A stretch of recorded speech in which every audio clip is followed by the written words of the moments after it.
코리아 트렌치.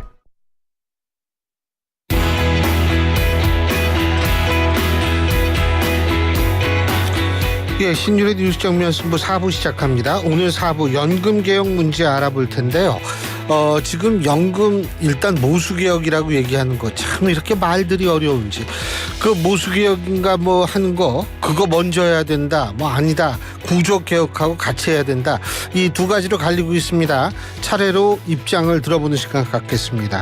자, 먼저 한국보건사회연구원의 윤성명 명예연구위원 전에 연결돼 있습니다. 윤 박사님 안녕하세요. 네, 안녕하세요. 예, 저 윤 박사님 제 부탁이 있는데요. 이 네. 경제학 용어가 너무 복잡해요. 그러니까 네. 뭐 모수개혁 이렇게 하지 마시고 돈 얼만큼 내고 얼마 더 받는다 뭐 이런 거 있잖아요. 우리 쉽게 예, 하는 예. 거 좀 예, 예. 쉽게 풀어주십시오. 예. 네. 그 지금 그 여야 원내 대표 회동에서 합의가 결렬됐는데, 일단 뭐 모수개혁, 구조개혁 뭐 이런 식으로 이게 국민을 위한다고 뭐 자기네들끼리 이렇게 자기네들끼리 아는 단어 쓰면 막 됩니까? 이게 뭐예요? 예, 그냥 뭐 굉장히 어렵게 느끼실 것 같아요. 맞아요. 네. 그래서 뭐 저도 오늘 좀 쉽게 말씀드려야 될 텐데 걱정입니다만, 예. 그 모수개혁이라는 건 이제 아까 우리 신율 앵커님께서 말씀을 주셨지만 받는 거하고 내는 게 있지 않습니까? 예.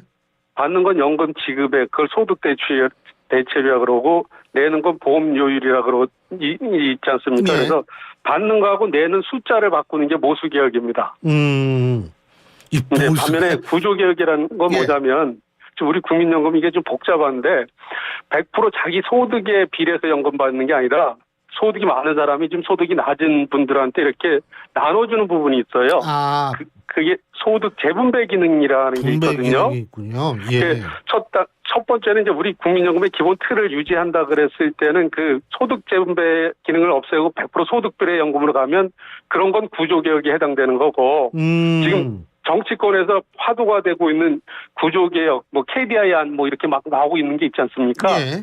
그건 뭐냐면 지금 우리 국민연금은 보험료를 얼마 내든, 이제 우리가 처음 도입할 때는 보험료를 3%만 냈어요. 예. 그리고 지금 보험료 9% 내고 있잖아요.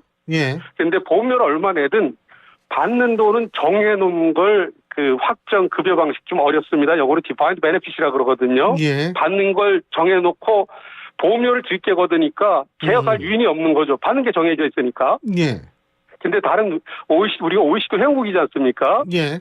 OECD 회원국의 70%는 옛날에는 이런 식으로 제도를 운영했는데, 예. 이렇게 하면 여러 가지 요인으로 제도가 유지되기 좀 어려울 거 아니에요. 그러니까 이제 제도를 바꿨어요. 예. 받는 걸 정해놓은 게 아니라 내는 것만 정해놨어요. 예. 그러고 나서 이제 우리 올해로 치면 63세 국민연금을 받지 않습니까? 예. 그 나이가 되면 그 자기가 63세가 될 때까지 납부한 보험료 총계가 있을 거 아니에요. 총합. 예. 거기다가 그동안 그 연금 납부한 뭐 1억이라고 하면 불린 이자가 있을 거 아닙니까? 그렇죠. 그걸 합쳐서 그게 2억이 되든 3억이 되면 63세가 되는 시점에 예를 들면 스웨덴이 이렇게 하고 있는데, 그 63세가 된 연령층 있잖아요, 올해. 예. 뭐, 우리나라 치면 1961년생인가요? 그럼 그 1961년생이 앞으로 몇 년 살지 대충 통계청에서 수치는 나오지 않습니까? 예. 그 수치가 예를 들면 25년이다 그러면 25년 곱하기 매달 연금을 받으니까 11을 곱하면 사망할 때까지 연금 받을 매달 개월수가 나오지 않습니까? 그렇죠. 그 개월수를 2억이면 2억, 3억이면 3억을 그 개월수로 나눠서 매달 잘라주는 겁니다. 그러다 보니까 연금 재정 불안정 요인은 없겠죠. 예. 그렇게 넘어가는 걸 구조개혁이라고 합니다. 아니, 그리고 저 박사님, 예를 들면 네. 63세라고 말씀하셨는데 63세 말고 우리가 연금 개시 연령을 65세로 늘릴 수도 있는 거 아니에요?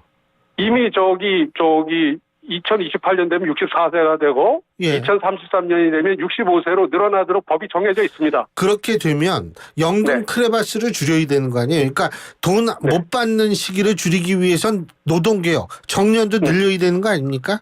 예, 당연합니다.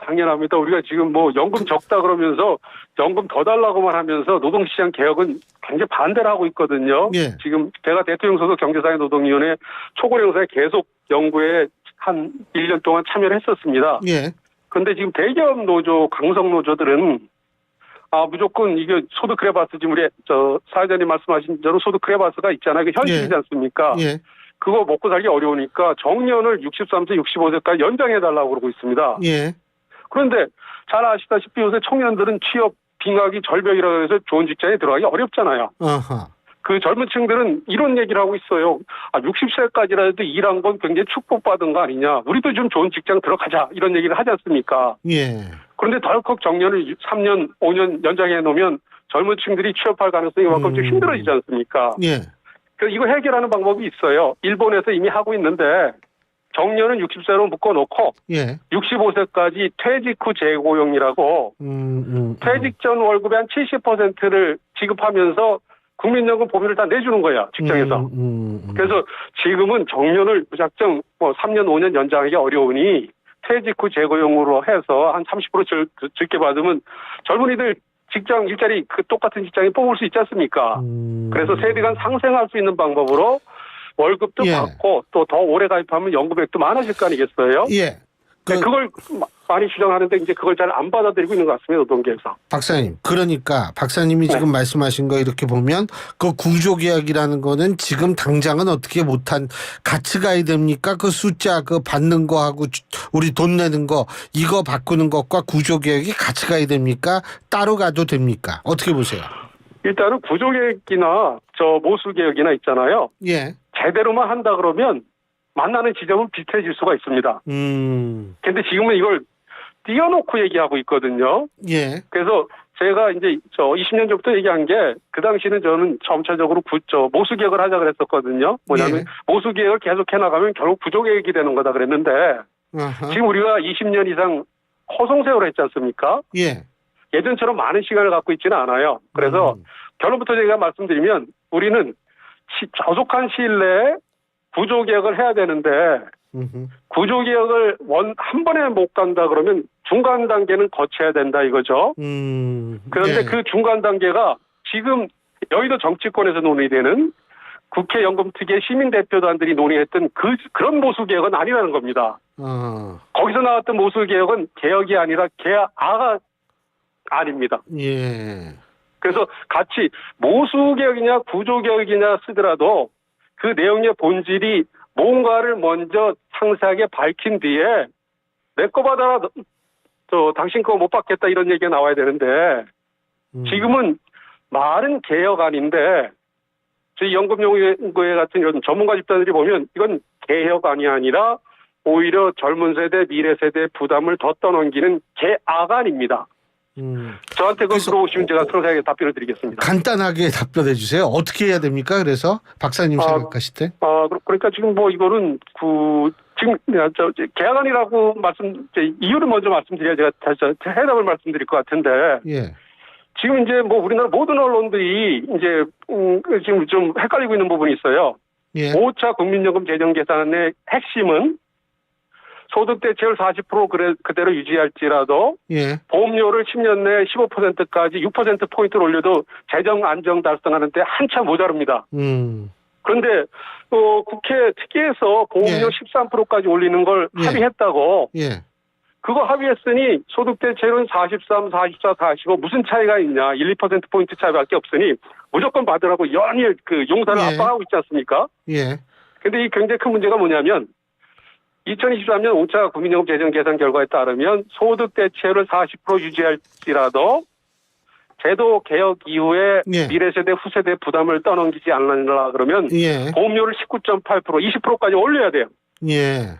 그런데 지금 논의되는 건 13이죠. 소득 대체율 40%를 그대로 두는 게 아니라 오히려 4%포인트 더 올린 44%라면서 보험료 13%밖에 안 걷겠다 그러니까 제도 개편 이후에 매년 보험료 9%포인트 해당만큼을 미래 세대한테 더 부담을 떠넘기고 빚을 떠넘기는 겁니다. 그러니까 개혁안이라 그러는 겁니다. 내는 거를 더 많이 내게 해야 된다 이 말씀이시네요. 그죠? 지금 내는 걸 훨씬 많이 내야 되고 받는 거는 여기서 좀 깎아야 된다. 0.1%포인트라도 더 올리는 건 그건 100% 개혁안이라는 겁니다. 알겠습니다. 네. 저희가 나중에 한 번 더 모셔가지고 얘기를 자세히 듣겠습니다. 오늘 말씀 여기까지 듣죠. 고맙습니다. 네, 감사합니다. 예, 지금 한국보건사회연구원의 윤성명 명예연구위원이었고요. 자, 계속해서 충남대학교 경제학과 정세윤 교수 연결해 보겠습니다. 교수님 안녕하세요. 예, 안녕하세요. 예, 이거 지금 교수님은 모수개혁? 이 단어가 왜 이런지, 이 모수개혁, 구조개혁 둘 중에 일단 되는 것부터 빨리 하자 이 입장이시죠? 자, 모수개혁은 국민연금 개혁을 좀 먼저 하자는 얘기고요. 구조개혁은 국민연금, 기초연금, 퇴직연금, 직역연금 이렇게 전체를 다 한꺼번에 하자는 것인데요. 직역연금이라는 건 공무원연금, 군인연금 이런 거죠. 군인연금 이런 것들인데요. 네. 예, 그동안에 공무원연금은 개혁을 많이 해놨고요. 요새 공무원이 인기가 많이 떨어졌잖아요. 예. 그거는 이제 공무원의 연금 급여를 많이 그때 깎았거든요. 그게 박근혜 정권 때 했나요? 예, 그때 이제 같이 그죠? 했죠. 예. 예. 그리고 퇴직연금 같은 경우에는 또 국민들이 그거를 자기가 은퇴할 때 한꺼번에 가져가고 싶은 사람도 있고 해서 그것도 사실은 지금 하기가 어렵습니다. 예. 그래서 구조개혁을 한다라고 하는 것이 어려운 것은 사실 지금 왜 모수개혁에 초점을 맞춰서 일이 진행이 되냐면은 이미 구조개혁을 먼저 할 거냐 모수개혁을 먼저 할 거냐의 논의를 그 노사정이 다 모여가지고 꽤 오랫동안 해와서 예. 하나의 합의가 구조개혁을 그동안 많이 해왔고 지금 당장은 국민연금 개혁이 더 중요하지 않겠냐라고 그렇게 해서 모수개혁을 먼저 하자라고 하는 것에 합의가 된 상태에서 일이 진행되어 온 거거든요. 예. 그러니까 지금 마치 야당이 막 구조개혁을 먼저 해야 되는데 야당이 모수개혁을 국민연금 개혁을 하겠다고 밀어붙인다는 듯한 그렇게 얘기를 하면은 그동안에 노사정이 이렇게 합의를 해온 그 모든 것들을 좀 알겠습니다. 무시하는 것이고 예. 그리고 지금 구조개혁을 하겠다라고 이 모든 문제의 원인은 예. 저희가 저출산 고령화가 너무 심각하게 진행되다 보니 그 재정이 불안정한 문제거든요.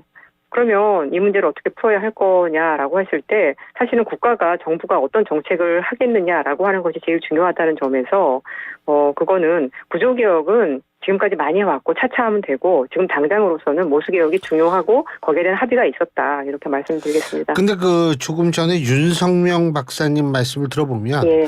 이게 지금 13% 정도 보험료율 가지고 40% 넘게 돈 지급해 주는 게 이게 무리다. 이거 네. 굉장히 이것도 이렇게 해도 계속 악화될 것이다. 재정은 동의하세요?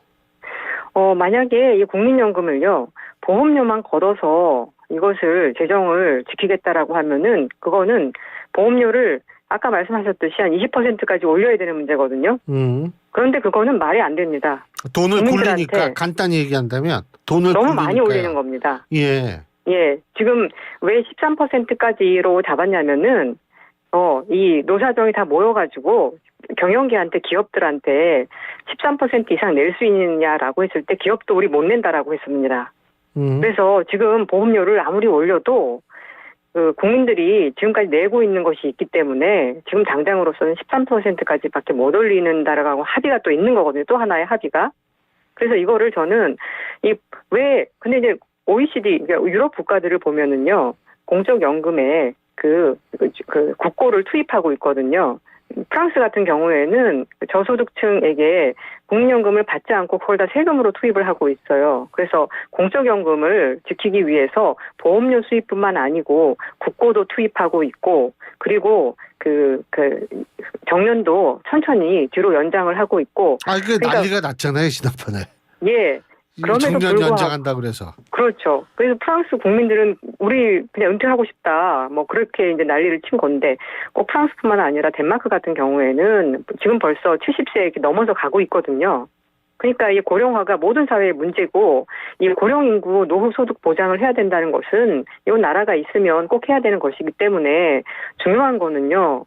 이것에 개혁에 있어서 지금 빠져 있는 이야기가 자, 모든 사람들이 지금 은퇴해서 폐지를 줍는 노인이 될까봐 다들 두려워하고 있어요. 그래서 국가가 공적연금으로 최소한의 기본적으로 빈곤하지 않은 삶을 살 수 있는 보장을 해줘야 되고 그것을 위한 재원은 보험료, 국고, 은퇴연령 상한 등등 여러 가지 방안을 동원해서 우리가 묘안을 만들어내야 되는 것인데. 근데 교수님 그게 구조개혁 아니에요?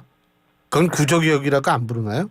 그러니까 저는 그렇게 부를 수도 있을 것 같아요. 국민연금의 모수개혁, 그러니까 이거를 모수개혁으로 좁혀놓고 얘기를 해서 그러는데요. 국민연금 구조개혁이라도 할 수 있는 거죠. 국민연금을 그렇게 다양한 재원을 마련을 해서 일안에 그게 사실은 다 포함이 되어 있습니다. 제가 시민들하고 우리가 그 일안을 논의할 때 보장성을 올리고 보험료를 조금 올리고 부족한 것은 국고나 은퇴 연령 상한 이런 것을 통해서 마련할 수 있다. 그렇기 때문에 사실은 국민연금 모수개혁이라고 하는 것이 그 배경에는 구조개혁을 담고 있는 것인데 사실은 아까 윤석명 교수님 박사님 같은 경우에는 사실 그것을 좀 무시하고 있는 것이다라고 그렇게 저는 생각하고 있습니다. 그래서 일단은 13% 정도 해가지고 근데 네. 그 연금도 굴리잖아요, 우리나라. 그렇죠. 예?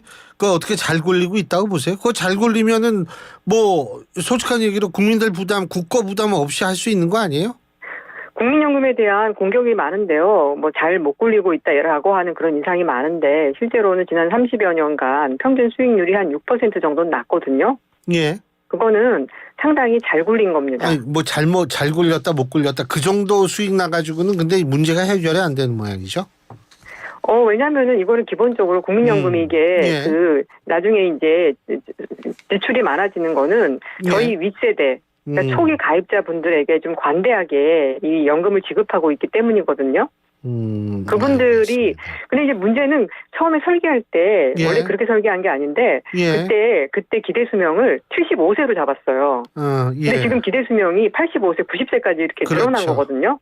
그때 예상하지 못하게 오래 살게 된 건데 이것을 우리가 저주라고 보면 안 되죠. 이거는 좋은 일인 거예요. 당연하죠.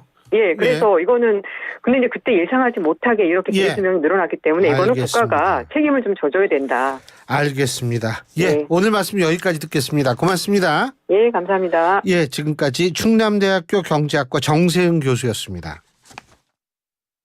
나 환승할래. 진짜? 너